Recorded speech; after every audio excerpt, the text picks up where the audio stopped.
कभी हदीस को पढ़ाने वाला और अकवाले रसूल की शमा को फिरोजा फरमाने वाला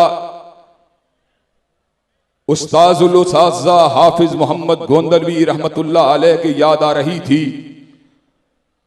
कभी मेरे जहन में अहले हदीस की तंजीम सादी को फरमाने वाले मौलाना इस्माइल सल्फी रहमतुल्लाह अलैह की याद आ रही थी, और कभी बतले हुर्रियत हजरत सैयद दाऊद गज़वी रहमतुल्लाह अलैह की याद सता रही थी।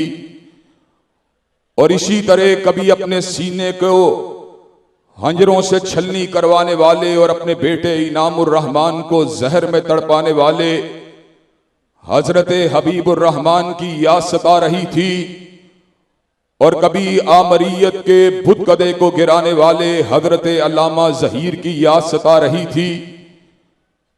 वो हजरत शहीद जिसने सिद्दीक की सदाकत के डंकों को बजा दिया, फारूक की अदालत के अलम को लहरा दिया, जिन्नुरैन की सहावत का तराना गा दिया, अली अल मुर्तदा की शुजात के डंके को बजा दिया, अम्मी आयशा के दुपट्टे की अजमत का फुरेरा लहरा दिया।